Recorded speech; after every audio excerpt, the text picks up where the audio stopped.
Salve, comunidade jarlequiniana! Estamos aqui na gravação de mais um episódio para o canal do Jalequim Level 5, hoje com a presença ilustre do professor Joaquim, que teve, né, o desafio de organizar o Level 4, né?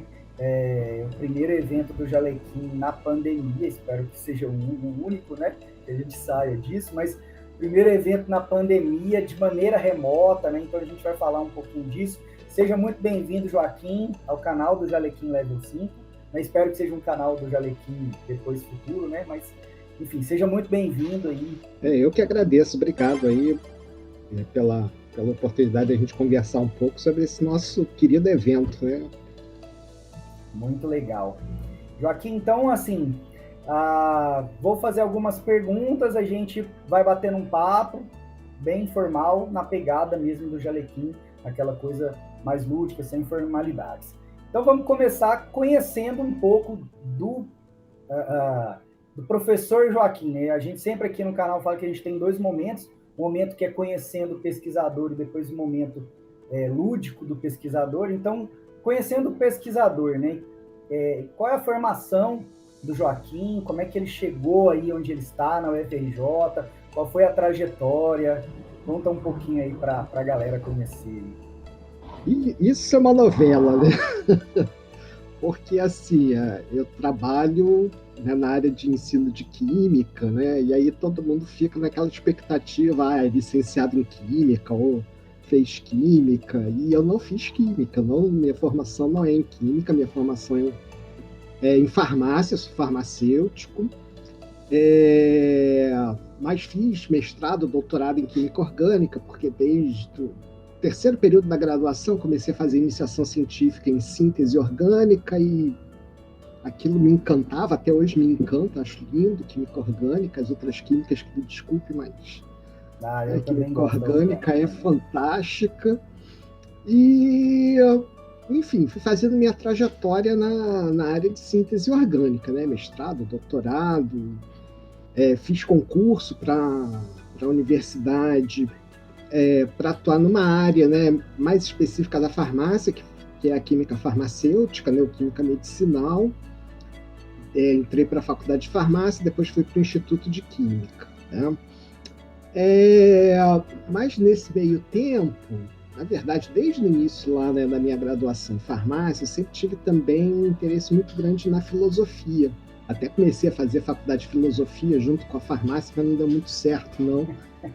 Enfim, ficou só mesmo a coisa do interesse, né? Enfim, mas sempre que possível eu estudava, né, lia alguma coisa sobre o tema. Fui entrando, né, em questões ligadas primeiro à filosofia da ciência e depois metodologia científica, e isso acabou me levando à área do ensino.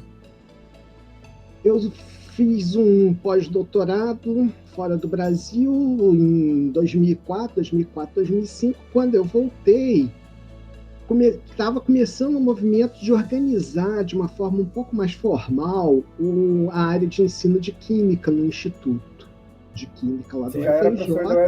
Já era professor da UFRJ. E aí me chamaram, né, para trabalhar, né, um pouco nessa área, ajudando a organizar os esforços. E aí nisso a gente tentou montar um curso de mestrado, mas a gente não tinha gente ainda suficiente para isso, e aí acabamos montando uma especialização, e nisso entrei na área de ensino. Tá? Entrei na área de ensino, aí fui coordenador da licenciatura em Química, e isso me levou ao PIBID. O PIBID, que é um projeto maravilhoso, que está sendo atacado aí, né? Mas é um crime atacar o PIBID, porque é um projeto fenomenal.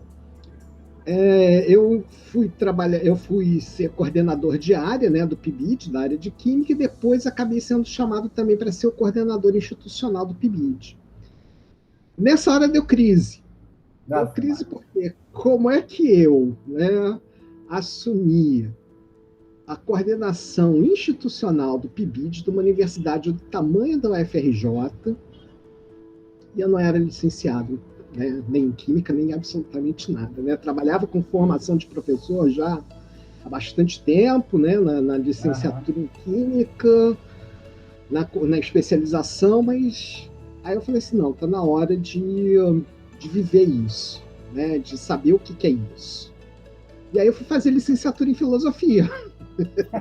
Fui pagar a dívida com o passado e ao mesmo tempo... Bacana. E aí terminou.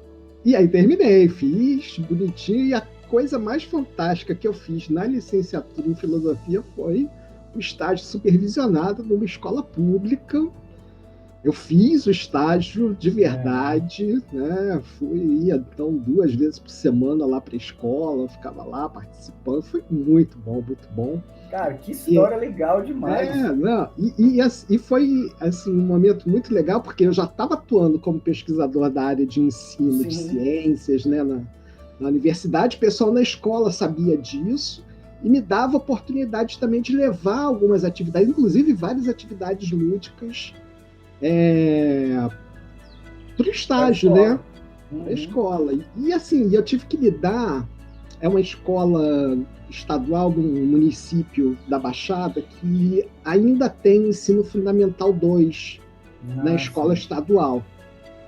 Então eu trabalhei desde criança da 6ª série do ensino fundamental 2 até o terceiro ano do ensino médio. E trabalhar com a garotada que está entrando no ensino fundamental 2, né, 6º ano, 7º ano, foi bom demais. E você tem que exercitar muito a questão da ludicidade com eles, né? Então, foi muito legal, foi uma experiência... Que experiência bacana essa, né? Você fazer um estágio na licenciatura depois de tantos anos na academia, né? Depois de ser coordenador do PIBID, coordenador institucional, coordenador de curso. Realmente é uma trajetória interessantíssima, né? Assim, um negócio que daria... A gente podia ficar aqui o programa inteiro falando disso, com né? certeza. Que, provavelmente tem muitas histórias bacanas, assim. E aí você chegou, assim, em algum momento você chegou a lecionar na educação básica, seja química, filosofia? Não. Assim, já assumi uma turma. Já entrou direto, depois do mestrado, doutorado, entrou direto na UFRJ e nunca passou pelo ensino médio da química, a não ser como coordenador de área do PIBID. Na verdade, eu comecei no ensino superior 6 meses depois de terminar minha graduação em farmácia. Comecei a trabalhar numa universidade particular, né? Então, durante todo o meu mestrado, né, eu fiquei nessa instituição. Meu mestrado foi um tanto quanto longo, eu parei no meio do caminho para experimentar também ser farmacêutico. Enfim, as minhas histórias loucas, né? E assim que eu acabei o mestrado, eu fiz o concurso, apareceu uma vaga para assistente na universidade, né? Eu fiz o concurso ainda como assistente. Então, eu já fiz o doutorado sendo professor da UFRJ, né? Então, aconteceu isso comigo também lá na Bahia, quando eu fiz o primeiro, né? Antes de vir para Brasília. Eu também fiz assistente, né? Fiquei lá um tempo, aí defendi, depois que eu voltei para Brasília. Mas esse negócio é interessante mais, né? Porque você estava falando no início, né? O pessoal já imagina um licenciado, uma coisa isso, uma coisa aquilo. E assim, hoje, né? Eu falo isso até porque a gente teve um concurso aqui recente, né? Hoje isso é até impensável, né? Do ponto de vista da área, né? Assim, de tantos doutores, mestres e doutores que a gente formou. Isso hoje é impensável, né? Um farmacêutico... entrar numa vaga de ensino hoje talvez seja uma coisa improvável de acontecer, né? Mas há uns anos atrás, né? Assim, então isso era só mato. Exato. O ditado tá fazendo jus aí. Pensando aí, então, nessa sua trajetória orgânica e depois migrando para a área de ensino, qual foi o primeiro evento que você participou assim na sua vida? Geralmente eu pergunto da área de ensino, mas como você tem uma trajetória aí dupla, né, qual foi o primeiro evento científico que você participou, pensando até mesmo na área de química mesmo, e qual foi o primeiro evento que você participou na área de ensino, assim, mais pensando para a gente conhecer um pouco da história e tal? O primeiro evento assim, geral que eu participei foi uma SBPC, uma reunião anual da Sociedade Brasileira para o Progresso da Ciência, que aconteceu em Curitiba, Você nem era nascido nessa época, 1986. Não, já era nascido, pô, nasci em 81. Mas era recém-nascido, com certeza. Pois é, eu já estava lá, né? E naquele tempo, as reuniões da SBQ eram dentro das reuniões da SBPC. A maioria das comunidades científicas, né, das associações científicas, faziam os seus encontros anuais dentro da reunião da SBPC. Então, era um mega, hiper evento, né? Então, esse foi o primeiro. Ainda estava na graduação, no ano que eu, na verdade, eu colei grau, né? Meu último ano de graduação. Então, foi em 1986. Foi esse evento, foi fantástico, né? Eu tinha o meu orientador de iniciação científica, era uma pessoa muito mente aberta, me ensinou muito sobre política, sobre história do Brasil, enfim, né? Sendo farmacêutico, né? Mas era um cara muito... Era um gênio, né? Então, ele que me ensinou, né? Ele que me apresentou toda a história do Brasil aí, dos anos de chumbo, né? Então, foi assim... maravilhoso, né? E na SBPC, e ainda mais naquele tempo, né, 1986, né, a gente estava vivendo muito esse clima efervescente, então foi legal pela questão da química, mas também por essa vivência, né, dos debates políticos, enfim, né, naquele momento muito específico do Brasil, né, a gente passando ali pela questão dos diretas já, enfim, todo aquele período, né. Da área de ensino, se eu não me engano, primeiro evento específico da área de ensino que eu fui foi um ENEC. Foi um ENEC, isso. Foi um ENEC em Curitiba também. Em Curitiba.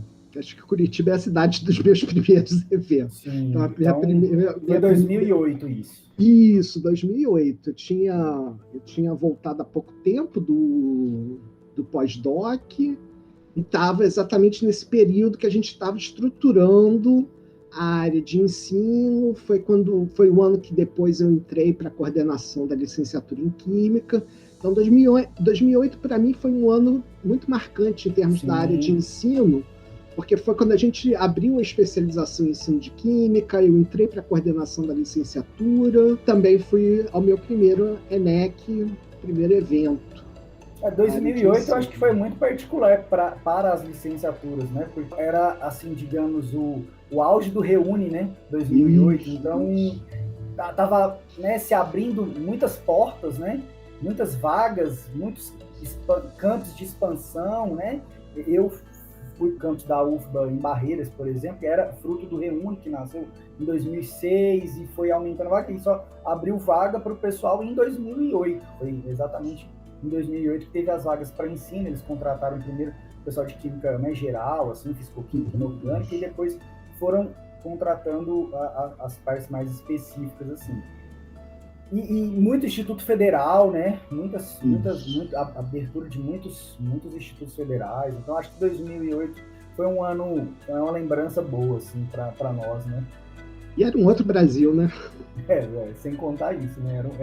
Era uma outra, né, conjectura. Tínhamos esperança. Verdade. Não, mas legal demais. E o contato com o lúdico, assim, como é que aconteceu isso? Como é que foi primeiro contato? Como é que você pensou assim, pô, cara, eu acho que levar essas coisas aí pra sala de aula dá certo, cara, vamos tentar? Vamos fazer alguma coisa assim, né? Porque um tempo atrás o pessoal chamava a gente meio de doido, né? Falava assim, cara, isso aí, você tá usando isso aí pra ensinar, não acredito, né? Então, como é que foi a sua primeira experiência, assim, com o lúdico?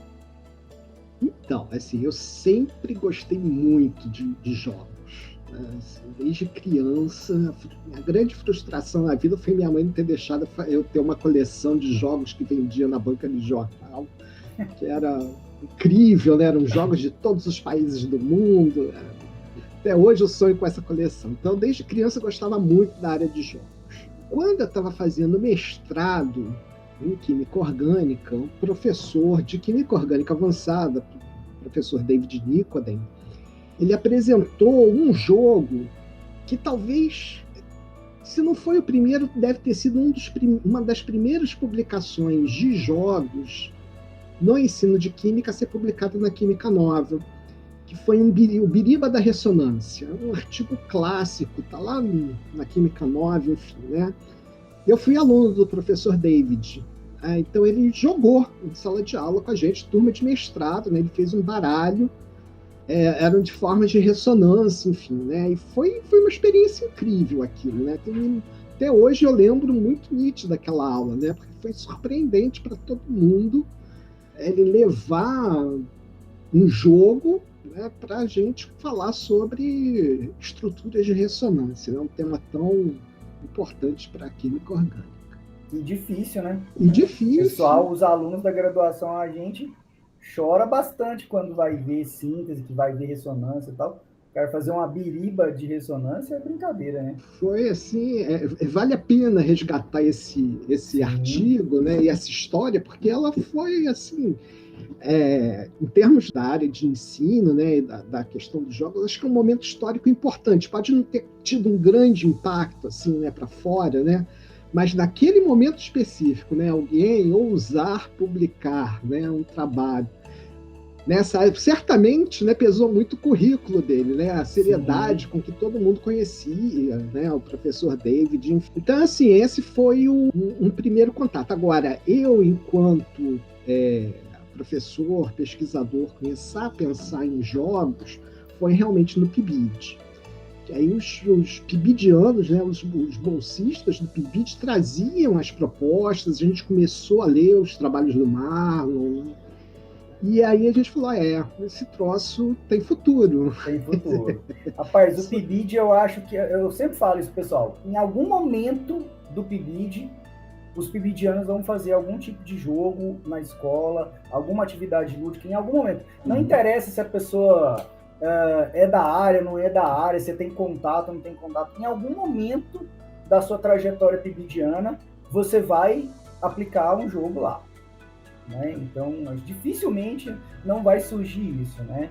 Pelo contato que a gente tem com o pessoal, com os coordenadores de área, enfim, o PIBID realmente é um laboratório de jogos assim no país, né? Muita coisa produzida também, né? Muita coisa produzida do PIBID. Nossa, demais. Foi isso, então, assim, na verdade foram os meninos do PIBID, os meninos e as meninas do PIBID, né, que trazendo, né? Aí a gente foi, vamos lá, vamos pensar, vamos ver como é que a gente pode fazer isso. E foi onde a gente começou. Legal demais. E aí não parou mais. Sim. Não, e assim, olha que a gente tá falando de uma coisa e aí vem outra coisa que é o PIBID. Olha tanto que esse programa é importante, né? É fantástico. Eu também sou super fã, assim. Sou coordenador de área desde 2009, né? Quando eu nem estava na UNB, ainda era coordenador lá na UF. Quando cheguei aqui na UNB, também assumi a coordenação, estou até hoje, e assim, acho que dificilmente vamos fazer um programa tão legal, tão importante quanto o PIBID, mas enfim, isso é um outro assunto, né, senão a gente vai ficar falando só de PIBID aqui. Joaquim, pensando agora, né, nesse contato, então, com o lúdico, e aí vem o Jalequim e tal, como é que foi organizar o Jalequim, né, assim, a gente tinha uma expectativa muito grande do presencial, né? Rio de Janeiro, todo mundo querendo ir para o Rio, né? Aquela coisa toda, e aí vem a pandemia, e enfim, como é que foi para você, assim, essa experiência, essa expectativa primeiro, depois a experiência do remoto, como é que foi isso? Foi difícil, né? Porque realmente a gente tinha uma expectativa muito grande. Na verdade, essa expectativa começou no segundo Jalequim, né, ainda lá em Goiânia, quando a gente conversando, né, com o Marlon, com o Graça, enfim, nós combinamos então do terceiro Jalequim ser em Foz, do Iguaçu, né, lá na Unila, e depois o quarto ser no Rio de Janeiro, em 2020. Né? Na verdade, desde 2016 que nós estávamos na expectativa de fazer o Jalequim 2020 presencial no Rio de Janeiro, e pensando, se organizando para isso, já botando pilha na garotada, enfim. Sim. E aí, de repente, pronto, parece a pandemia, né? E a gente ficou muito... E aí, o que a gente faz da vida, né? A gente faz remoto, espera a pandemia acabar, mas quando que essa pandemia vai acabar? Será que ela vai acabar algum dia? Bem, acho que realmente é importante fazer, né? Porque para não perder, né? Para manter o espírito, né, do Jalequim aí funcionando. A gente já tinha feito a escola de verão também, ainda tinha sido presencial, né, em janeiro de 2020. A gente, naquele momento, sequer imaginava que pudesse não ter o Jalequim, né, naquele mesmo ano, enfim. Nós tivemos que nos readaptar, né, e contornar um pouco a frustração, né, porque o Rio de Janeiro é uma cidade muito calorosa, né, é calorenta e calorosa. É quente mesmo, mas é uma cidade muito calorosa e a gente aqui gosta de receber as pessoas. Então a gente estava realmente muito naquela expectativa, né? E tivemos que aprender a fazer um evento em formato remoto, coisa que também a gente não tinha a menor ideia de como fazer isso, vai dar certo, se não vai dar certo. O formato remoto limita muito a gente em termos do que a gente pode fazer, em termos de interação. O Jalequim é um evento que é muito interativo, né? Você tem atividade lúdica acontecendo, você tem ali exposição de materiais lúdicos, né? É muito dinâmico. E como que você transfere isso para o remoto? Né? Umas coisas que não tem como, não funciona. Né? Eu acho que esse talvez tenha sido o maior desafio. Né? Assim, primeiro que assim, é um público muito específico, pequeno ainda, embora tenha crescido muito, mas depois que abriu para física e biologia, né? Mas é um público pequeno, onde as pessoas se conhecem, as pessoas jogam nos intervalos, as pessoas se confraternizam. Então, assim, como é que a gente vai levar isso para o remoto, né? Eu acho que esse tenha sido realmente um desafio grande. Depois, assim, a gente também pensando, né? Tem por outro lado, né, algo que todo mundo que organizou evento no formato remoto descobriu, né? Que é, por outro lado, a facilidade de você ter pessoas de lugares muito distantes e que provavelmente não iriam, né, não participariam do evento no formato presencial, entrando lá. Então a gente teve contribuição de absolutamente todos os estados do Brasil. Tivemos participação de alguns autores estrangeiros que submeteram o trabalho, né, pessoal da Colômbia, da Espanha, de Portugal, enfim. Então, isso, por outro lado, enriquece também, né? Eu acho que isso é importante de ser dito, né, Joaquim? Legal demais você falar isso. Teve trabalho da Espanha, da Colômbia, disso, aquilo, teve participação de todos os estados do Brasil. Isso é legal demais, né? Importante também para o lastro do evento no futuro, né? E num período difícil como esse que nós estamos atravessando economicamente, né? Você ter a possibilidade de fazer um evento sem que seja necessário você gastar passagem diária, né, para participar, isso facilita muito a participação daqueles que são o nosso alvo, né, que são os licenciandos e os professores da educação básica. A gente precisa voltar ao presencial, né, a gente não pode cair nessa armadilha que eu acho que as agências de fomento vão armar para a gente de fazer os eventos sempre remotos, mas eu acho que, por outro lado, nós não vamos mais poder fazer eventos apenas presenciais. Eu acho que nós vamos ter que aprender a fazer eventos híbridos, combinando atividades presenciais com atividades remotas. Isso vai ampliar muito o número de pessoas participando, e no nosso caso específico, né, do Jalequim, que a gente também quer formar, né, pessoas na área, né, para que a área de jogos, né, cada vez cresça, mas com qualidade, com formação, né, que a gente consiga deixar para trás muito do ativismo que a gente ainda vê na área. É um evento que tem um caráter formativo muito grande, muito forte, muito importante. Então, quanto maior o número de pessoas que nós conseguirmos atingir, né, seja no presencial, seja no remoto, né, vai ser muito importante para a nossa área. Concordo. Assino embaixo, acho que é bem por aí mesmo. E aí, pensando em desafios agora maior do que organizar um Jalequim, assim, eu acho, né? Assim, pensando em carreira, assim, qual foi o maior desafio, assim, que você considera, assim, da sua carreira? Vixe, nossa, é difícil, né? É difícil. Boa pergunta. Nunca parei para pensar. Nunca parou? Então vou facilitar. O que você... Ajuda aí, tá, Dito? O que você, assim, considera que você fez, assim, não de ruim no sentido, assim, de, fiz um mal para alguém, mas de ruim, assim, na sua trajetória, assim, tipo, isso aqui eu não vou mais fazer, assim, não vou mais me sujeitar a fazer isso, ou eu tive um tempo que eu fazia tal coisa, não vou mais fazer. O que você acha que, assim, que você fez pensando em carreira que você não faria hoje em dia? Assim, algo que você considera que deu errado, que foi ruim, que foi negativo, sei lá. Nada. Nada? Nada. Isso eu acho bem interessante, né?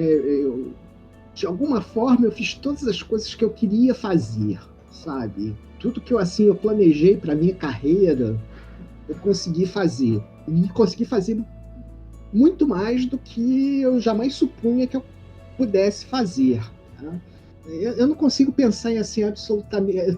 Talvez a única coisa que eu possa pensar nesse sentido é em termos de timings, né? Assim, eu acho que eu esperei muito tempo para fazer o pós-doc, eu acho que eu esperei muito tempo para fazer a licenciatura em filosofia. Talvez eu pudesse ter feito mais cedo, mas se eu tivesse também feito mais cedo, não teria feito com a maturidade que eu fiz. Não dá para a gente saber isso, não é? Então, assim, não consigo pensar em nada, não me arrependo de nada que eu tenha feito. Mesmo dizer assim, não devia ter feito farmácia, devia ter feito química, não. Porque a farmácia me deu uma formação bem diferente do que eu teria na química, né? Porque você olha várias questões ligadas à biologia, à saúde, claro, enfim. Então, assim, sinceramente, não me arrependo de nada, não. Nem uma vontadezinha de lecionar aí no ensino fundamental, de ter passado pelo ensino médio da química, depois que você fez o estágio lá na filosofia? Eu brinco com o pessoal que daqui a 5 anos eu me aposento na universidade, né? E aí eu vou fazer concurso para ser professor do Estado. E eu acho que seria bem divertido, né, ser professor da educação básica agora nessa etapa da vida, né, com essa outra percepção do que é a carreira docente. Eu acho que provavelmente eu conseguiria contribuir mais agora, né, do que antes, né? Então, assim, não me arrependo, não. Foram grandes experiências que eu tive na minha vida, né? Talvez eu me sinto, assim, às vezes, um pouco culpado só do pessoal que foi meu aluno, né? Assim que eu entrei na docência, na universidade particular, né? Recém-formado, ainda 20 anos de idade, chegando na sala de aula, assim, né? Para dar aula de química orgânica, cara, foi uma aprendizagem. E, assim, numa universidade particular que os alunos eram muitos alunos de baixa renda, muitos alunos bem mais velhos que estavam querendo um diploma para poder, de alguma forma, progredir na carreira. Então, algo muito diferente da minha vida pessoal e da minha vida na UFRJ. Então, foi uma aprendizagem. Mas, por outro lado, né, também, assim, foi muito interessante ter a devolutiva deles, né, das críticas, das reclamações, porque eu ia entendendo no que eu ia precisando melhorar, né? Do que eu precisava repensar a minha forma de ensinar a química orgânica para que aquilo conseguisse ter algum sentido para eles. Então, eles sofreram, mas, por outro lado, me ensinaram muito. Peço desculpas a eles. Sobreviveram. Sobreviveram. E, assim, o que você acha que você fez de melhor, assim, academicamente? Assim? Tipo, isso aqui, eu me orgulho de ter feito isso. Na verdade, só tem uma coisa que eu me orgulho profundamente. É de cada aluno meu que chega lá no seu TCC e defende seu TCC, que chega lá e defende seu mestrado, chega lá e defende seu doutorado. É do que eu realmente sinto orgulho, sabe? De dizer assim, não, eu cumpri o meu papel enquanto professor. Lá na UFRJ, a gente tem numa porta de um instituto famoso lá, né, de pesquisa dentro da universidade, tem uma frase que diz que na UFRJ se ensina porque se pesquisa. Eu acho interessante, mas eu gosto de inverter a frase. Eu penso que na universidade a gente pesquisa porque a gente ensina. Tudo na universidade, para mim, é voltado para o fato de nós ensinarmos. Então, nós fazemos pesquisa porque ensinamos, nós fazemos extensão porque nós ensinamos, nós fazemos todas as atividades que a gente faz porque nós formamos profissionais. E, ao mesmo tempo, nesse processo de formação de profissionais, nós estamos caminhando junto com pessoas que estão se desenvolvendo, que estão crescendo. Você saber que, de alguma forma, você contribuiu para que aquela pessoa saísse daquele ponto inicial que ela estava e chegasse nesse outro ponto, a sua participação nesse processo, de alguma forma, foi importante, é o que me dá muito orgulho, muito orgulho. Ah, que legal. Saber que a gente cumpriu com a nossa função, né? com a nossa profissão de professor. Sim, com certeza. Bom, para finalizar esse momento de conhecendo, né, o pesquisador, conhecendo o professor, para onde que você imagina que o lúdico vai caminhar? Assim? O que você espera no que você faz ou no que você está lendo? O que você espera assim, de crescimento, de área, primeiramente de linha, né, de pesquisa, talvez depois de área, né? Por exemplo, esses dias eu estava vendo aí o ENEC agora de Uberlândia, né? Eles já colocaram dentro das linhas temáticas dos trabalhos materiais didáticos e jogos, né? E atividades lúdicas, que era uma coisa que não aparecia nos ENECs anteriores, né? A gente mandava os trabalhos para os materiais didáticos, ou para ensino e aprendizagem, ou para avaliação, caso fosse o jogo, né? Então agora a gente tem um local ali. Então, para onde você acha que vai esse troço que está dando certo, né? Que eu acho que a gente ainda vai viver um tempo. Não sei se crise é a palavra mais certa para usar, mas vou usar ela. Ao mesmo tempo que é uma crise, é um desafio dos jogos não serem entendidos como mais um material didático, como mais uma coisa que a gente faz por fazer, né? Principalmente dentro daquela famosa frase, né? Fiz o jogo, os alunos gostaram porque foi uma coisa diferente. Eu acho que a gente ainda durante um tempo vai viver essa crise, porque a formação de pessoas na área é lenta. A formação de pessoas no sentido de que elas entendam do que elas estão falando, né? Que elas entendam que o jogo é algo muito mais profundo, né? Do que um material didático que serve para entreter o aluno. Não é. O jogo. Isso foi algo que eu também levei um tempo, né? A gente começa muito nessa perspectiva, de repente, em um certo momento, cai a ficha de não, né? Não é isso. Trabalhar com jogos envolve aprendizagens múltiplas. Você tem que estudar antropologia, você tem que estudar psicologia, você tem que estudar a história dos jogos, você tem que estudar didática.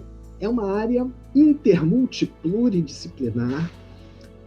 Não dá para você realmente entender toda a dimensão do que é trabalhar com o jogo se você olhar só por essa perspectiva de que é mais um tipo de material didático. Ele vai funcionar como material didático também, né? Mas é muito mais do que isso. É uma atividade que movimenta tantas coisas que talvez outros materiais didáticos não consigam movimentar como os jogos movimentam. Então, eu penso assim também. Quando alguém me pergunta, mas isso aí, uma experimentação não faz isso na química? Um material paradidático não faz isso na química? Eu acho que o grande tchan do negócio é que eu acho que o lúdico, ele movimenta uma série de coisas que outro material didático não consegue fazer. Eu acho que ele tem esse vou dizer, esse poder mesmo, né? Porque é algo que está na cultura, né, de todos os povos, é algo que está muito ligado à nossa própria dimensão humana, né? Enquanto espécie, né, enquanto seres históricos e culturais. A gente precisa caminhar de tal forma que a gente consiga levar para a formação inicial, né, para os cursos de licenciatura, a compreensão de que o jogo ele não pode ser utilizado de uma forma inconsequente, de uma forma tapa-buraco, ou que é alguma coisa fácil de fazer. Não é. Tá? Precisa estudar muito. Né? A gente precisa ter uma teoria, né, que dê suporte ao que a gente está fazendo, enfim.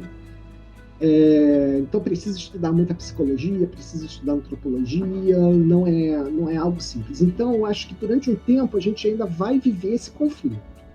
Depois que essa noção conseguir se estabelecer, eu acho que a gente vai realmente conseguir ter um avanço. Eu acho que a gente vai começar a ter cursos de pós-graduação mais específicos na área de jogos, né?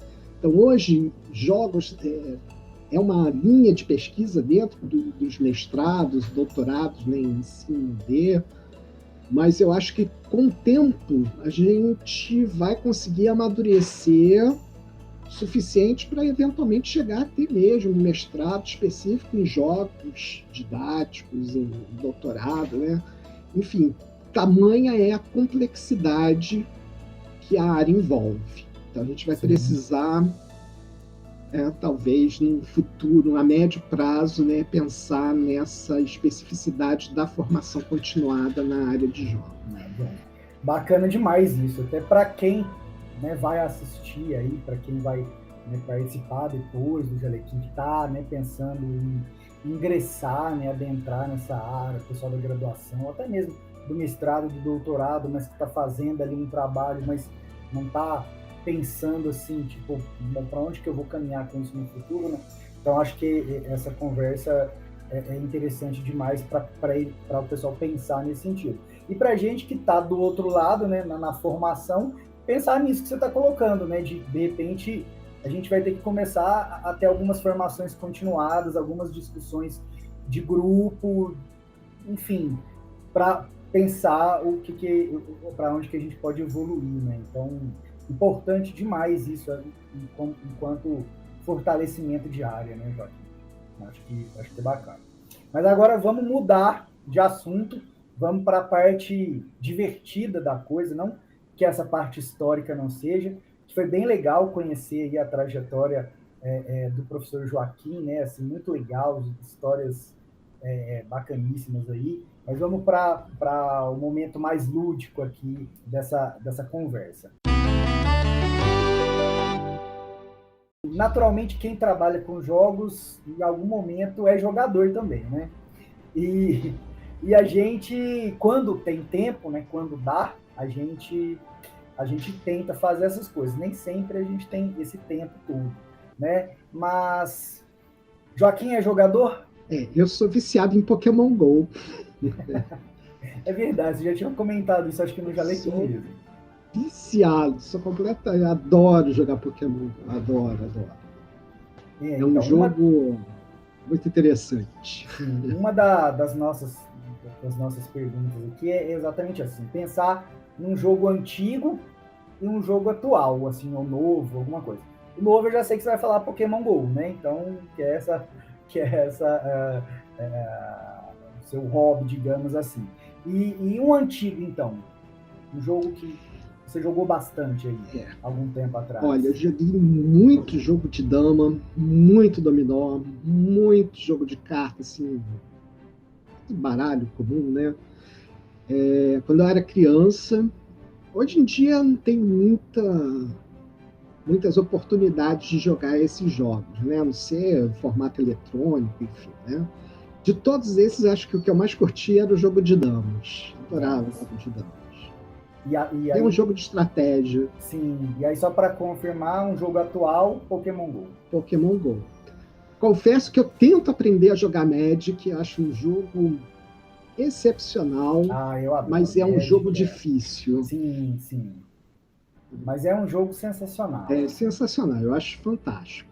Eu tento aprender. Às vezes eu fico conversando com as pessoas que jogam assim, né? E pensando assim, cara, como é que o cara pensou nisso? A minha grande indagação é como é que o cara criou essa mecânica de jogo, que é fantástico, né? Eu jogo Magic, mas embora não seja meu RPG favorito, assim, mas a mecânica é muito interessante, né? Pensando ainda, né, por esse lado jogador, mas indo pro lado já do esporte, pratica algum esporte, Joaquim? Não. Não? A única coisa que eu faço é caminhada de vez em quando. Mas gosta Mas de apesar... esportes? Você é torcedor de algum clube, alguma coisa? Não, assim, eu devo ter algum defeito genético, porque eu nunca consegui gostar de futebol. Nunca, nunca. Sempre achei um jogo chato. Nunca entendi por que não dava uma bola para cada um e resolvia o problema. Gosto de vôlei, gosto de assistir jogo de vôlei. Natação, gosto de assistir competição de natação, mas o que mais me fascina é a ginástica, hoje chama ginástica artística, né? Mas que antigamente se chamava ginástica olímpica. Eu acho que é realmente assim, levar o corpo a um limite. Eu, com esse corpito todo, né, eu já fiz 6 meses de ginástica olímpica, quando eu era bem garoto, né? E foi uma experiência muito interessante, porque realmente você movimenta o corpo de uma tal forma impressionante, né? Então, de todos os esportes, é aquele que eu mais curto assim, assistir, realmente ver o pessoal levando o corpo no limite, né? Mas, ao mesmo tempo, é artístico também, né? Não é aquela coisa bruta, né? Tem uma arte envolvida também que é muito legal, muito bonito de ver. Esteticamente, o resultado esteticamente é muito bonito, assim. Agora, as Olimpíadas aí recentemente, né? A gente teve a brasileira lá, a Rebeca, né? Assim, nossa, é legal demais de ver, né? Assim, masculino, feminino, assim, o pessoal faz realmente assim um negócio impressionante, né? Então, o Joaquim não é torcedor de nenhum clube aí do Rio, não vai no Maracanã, não assiste futebol. Mas é algo raro aí no meio do lúdico, né? A pessoa não ser torcedor de algum, ainda mais aí no Rio, né? Propício aí para ir no estádio, né? Para fazer as coisas, para quem gosta, obviamente, né? De futebol. Futebol só Copa do Mundo. Só Copa do Mundo, né? Agora também não dá nem para usar a camisa do Brasil, né? Então, assim, a gente fica só esperando a Copa para assistir o jogo, né? Porque aquele espírito torcedor de Copa do Mundo, de pintar a rua, de botar a bandeirinha, não dá mais. Não dá mais. Infelizmente. Usurparam aí nossa tradição, né? Mas a gente vai recuperar isso. Espero. E música? Gosta de música? Cara, eu adoro música. E assim, eu sou muito eclético. Muito. Uma banda favorita, tivesse que escolher uma banda. Ou um grupo, uma dupla, sei lá. Dizer assim, que eu tenho uma dupla, um grupo favorito... É um gênero. Varia muito, porque assim, eu gosto muito do U2, gosto muito de Legião Urbana, Florence and the Machine, Capital Inicial, Kid Abelha. Então, gosto muito, mas assim, eu gosto muito de música clássica, eu gosto de pop rock, gosto de rock metal, gosto funk, alguns, né? Não são todos, alguns, rap já um pouco mais, hip and hop um pouquinho, mas assim, é muito eclético, né? Muito eclético. Então, de repente, eu estou aqui escutando uma seleção de pop rock, e aí, não, agora eu vou escutar cantos ortodoxos russos, eu vou lá e escuto outro astral, enfim, e aí depois então, eu vou para outro. Eu não vou nem te perguntar, então, uma música favorita, porque acho que você não vai conseguir, não vai conseguir responder, muitos. Depende muito do momento. Sim. Queria muito. E pensando agora em uma outra vertente lúdica, né? Que a gente está passando por vertentes lúdicas, né? Do esporte, para música, para os próprios jogos. Mas HQ, você gosta de HQ? Adoro. Quando eu era garoto, eu lia tudo quanto era HQ da Marvel, da DC. Não tinha um que eu não comprasse, que eu não lesse. Mas agora você vai ter que se comprometer. Um personagem assim de. Aliás, antes do personagem, um HQ assim que pode ser, não sei, o HQ, mas pode ser até a franquia, né? Que você mais gosta, assim, que você gosta de ler, que esse você não deixa de ler. Então, eu sempre fui muito apaixonado pela Marvel. Sempre gostei muito mais dos personagens da Marvel do que da DC, né?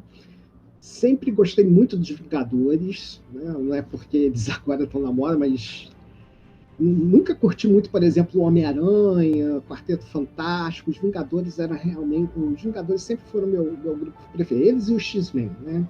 Os X-Men, né? Sim. E eu sempre curti mais os personagens místicos. Então, Doutor Estranho, a Feiticeira Escarlate, na DC, a Ravena dos Novos Titãs, Sim, né? Então, é toda aquela saga dela do Trigon, né? Aham. Curtia muito. Então, eu sempre curti muito esses personagens. Né? Ah, legal. E se fosse para você escolher um, assim, quem você seria? Para você ser, ó, Joaquim vai ser um personagem de HQ, de anime, sei lá do que. Você seria quem, se você pudesse ser um personagem? Cara, eu acho que eu seria a Ravena.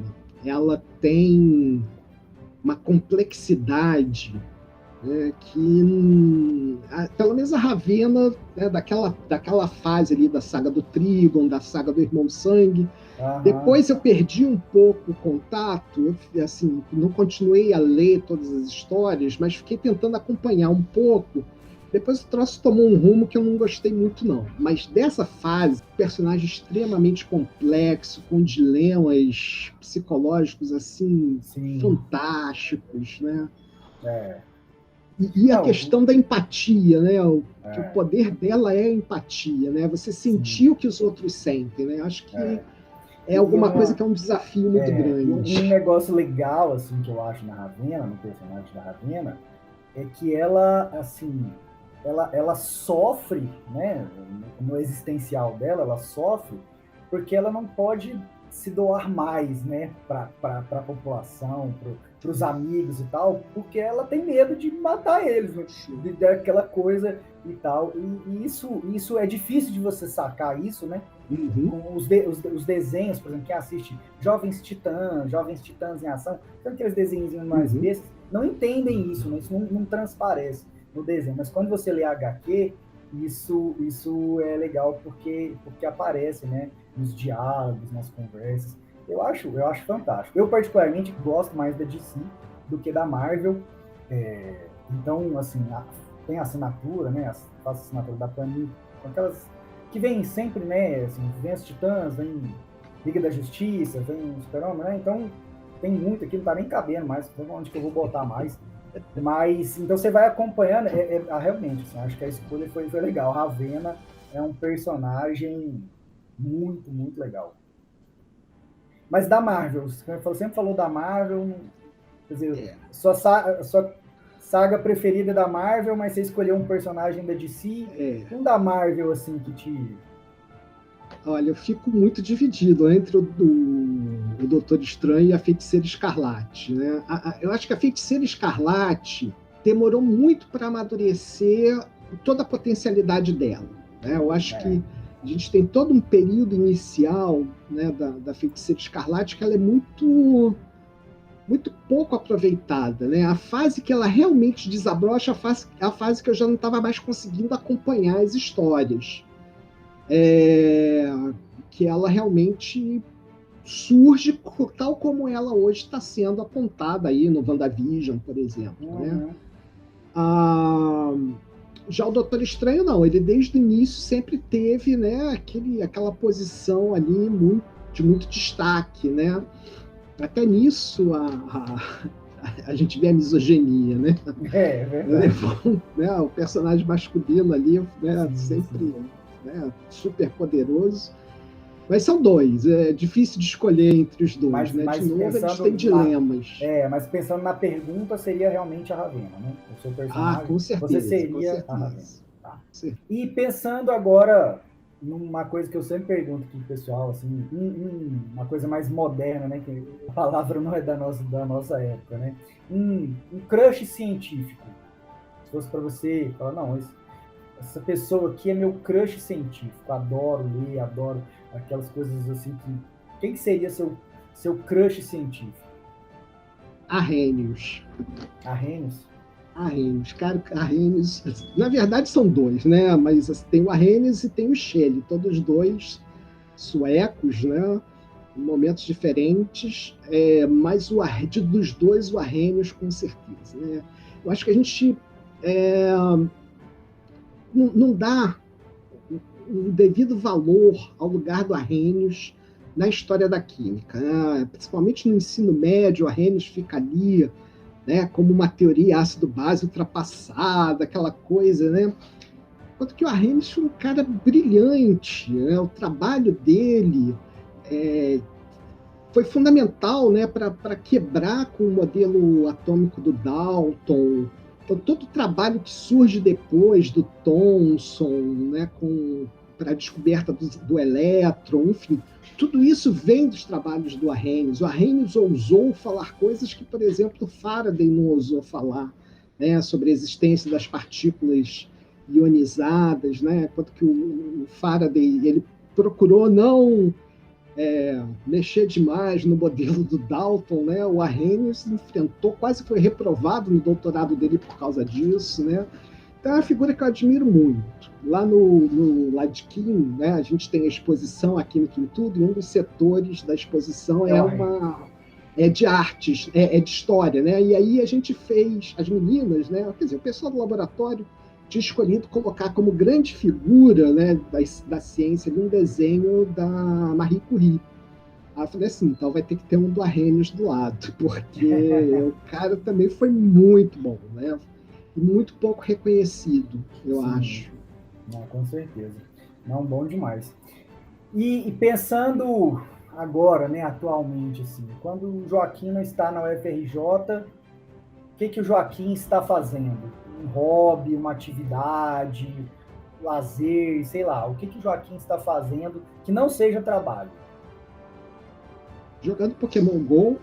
Jogando Pokémon GO, é verdade. Fazendo caminhada, lendo sobre Vygotsky. Também nessa pandemia, né, que não está dando para a gente sair muito, assim. Eu gosto muito de ir ao teatro, gosto muito de ir ao cinema, de ir no teatro municipal assistir ópera, assistir balé. Agora estou começando a tomar coragem de ir de novo no cinema. Já fui ver tanto o Shang-Chi quanto o filme dos Eternos. Que eu não consegui ainda ir. Não tive confiança de ir no cinema ainda. Não, eu fiz assim. Quarta-feira, última sessão, dia de jogo do Flamengo. Que aí eu sei que o cinema vai estar completamente vazio. Aí dá para ir, porque aí tinha assim, um cinema que comporta 300 pessoas, tinham 10. Aí deu para ir, né? Mas as 2 vezes que eu fui foi nesse esquema. Então, assim, lógico, fora da pandemia aí, né? Tem o lance eu gosto muito de cinema, enfim. Mas agora, nesse momento, o que eu tenho feito é isso: jogar Pokémon GO, ler sobre Vygotsky e fazer caminhada. Assim, no finalzinho do dia, as coisas já estão mais vazias, aí dá para fazer uma caminhada com segurança. E pensando em cinema, assim, né? A gente falou de música, de HQ. Pensando em cinema, assim, pensando em filme, assim, qual filme você indicaria, assim, tipo, não, esse filme aqui é uma coisa que eu adoro, já vi várias vezes, é uma coisa, enfim. Tem muitos também, eu imagino, né? Vou pensar um, assim, nesse estilo, vamos dizer assim, mais super-herói, né? Assim, acho que é o que se eu tiver que escolher, eu vou assistir a esse, é o Constantino. Ah, legal. Constantino. Eu vou falar um outro que me veio à cabeça agora, que também é um filme aparentemente simples, mas muito complexo, que é o Meia-Noite em Paris. É um filme divertido, né, de certa forma, mas é um filme bem complexo, dá pra gente fazer várias reflexões a partir dali, né? Gostei Legal. muito do filme dos Eternos também. Pra ser muito sincero, achei um filme maravilhoso. Eu não vi ainda, porque eu não tive coragem ainda de ir acho que cinema, né? Então... eu ouso dizer que foi o melhor que a Marvel já produziu, sabe? É mesmo? É um outro departamento, entendeu? É uma outra Marvel, né? As expectativas foram criadas agora, então... Eu gostei muito. Saí do cinema completamente pirado. Que legal. Eu tô na expectativa, então, para ver, porque o Shang-Chi, por exemplo, eu vi porque estreou no Disney Channel, né? Uhum. Disney+, lá, sei lá como é que chama. Porque eu não tive coragem de ir no cinema, né? Então esperei vir pro streaming, né? Mas eu assim, é um filme divertido, tipo aquele clichêzinho Sessão da Tarde, mas eu achei que ficou bem aquém das produções Marvel, né? Se você pegar os últimos Vingadores, próprio Guerra Civil, Pantera Negra, entre outros filmes de super-herói da Marvel, Shang-Chi ficou, o próprio Doutor Estranho, né? Os filmes do Homem-Aranha agora, né? Vai lançar agora outro, né? Esse mês. Mas eu acho que o Shang-Chi ficou um pouquinho aquém, né? Mas enfim, é gosto também. E o Eternos eu ainda não vi, né? Então não sei como é que vai estar isso aí, né? Eu Você tá confesso falando que foi o melhor filme, eu já criei uma expectativa aqui, né? Mas exatamente assim, ele tem uma outra pegada, né? A pegada dele é outra. Completamente diferente. Não vou falar mais nada para não vamos dar spoiler nada. Aí, exatamente. E aí, Joaquim, para a gente finalizar a nossa conversa aqui, pensando em leitura mesmo. Se fosse para você indicar um trabalho, assim, acho que todo mundo que quer pensar nessa área tem que ler isso. Algo que não seja, sei lá, não seja seu, não seja algo produzido pelo seu laboratório, algo que você indicasse. Olha, o cara quer começar a pesquisar no lúdico, enfim, quer adentrar, quer criar alguma coisa, ou quer só conhecer a área. O que seria o que você indica? Então, vou deixar uma indicação de leitura, já pensando que todo mundo conhece os outros livros, né? Do Izinga, do Kaloá. Então, vou indicar um que é pouco conhecido, principalmente na nossa área do ensino, né? Mas que eu acho que, assim, deveria ser obrigatório para todo mundo da área, que é o Ambiguidade da Brincadeira, do Sutton Smith.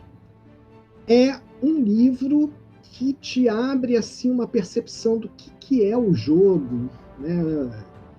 Porque ele traz exatamente diferentes formas de você entender o que é o jogo.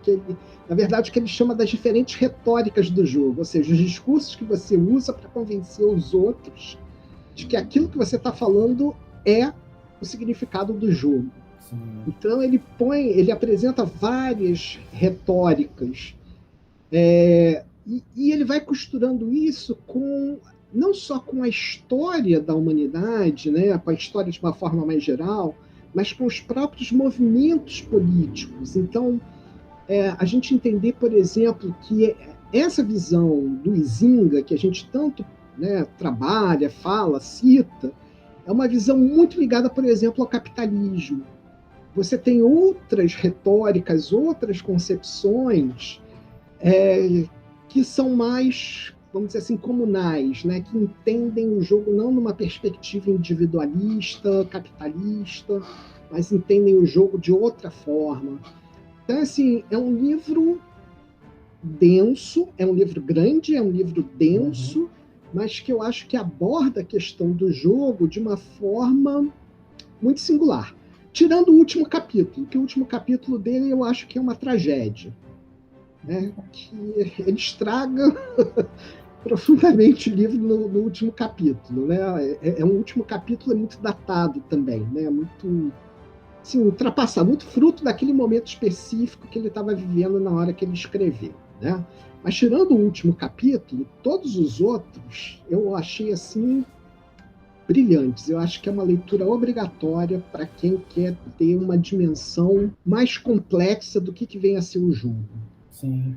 Não, e legal demais você falar isso, porque a gente tem até uma história bacana. Lá no Jalequim, acho que no encerramento, acho que você cita, né, um trecho do Sultan Smith, e aí uma aluna aqui do meu grupo de doutorado, meus alunos todos assistindo, e ela estava assistindo, e ela bateu o olho e ela falou que ela está trabalhando na tese dela com essa questão de jogo ligado à educação ambiental, e a gente tentou dar uma pegada de Celestin Freinet, pensando no trabalho-jogo. E aí ele sai muito dessa história do capitalismo, do individualismo, do não sei o quê. E aí você falou isso e ela olhou e falou assim, Eduardo, isso aí casa demais. Isso aqui é muito legal. Vou atrás. E aí a gente está começando a estudar isso e foi atrás, e ela está colocando isso na tese dela. E está ficando muito bacana. Eu acho que é uma coisa também legal. Tá trazendo algumas coisas, claro que o forte dela é o Freinet, mas assim, tá colocando elementos, e a gente tá lento, estudando, e eu acho que é isso mesmo que você coloca, assim, acho que é uma leitura bem, assim, obrigatória mesmo, pensando, assim, em pós-graduação, né, pensando em adentrar na área, então foi legal demais. Você falou isso lá no Jalequim, Level 4, e a gente, aquela história, né, do Rolando Lero, captei vossa mensagem, e fomos atrás, e a gente gostou bastante, né? Então, acho que tem que endossar mesmo essa indicação aí. Acho que agrega demais, né? Joaquim, então, acho que é isso, assim, a gente agradece demais, assim, a disponibilidade do tempo, do horário, a gente agradece demais, assim, sua participação, bate-papo demais, muitas histórias que daria muitas conversas aqui, né?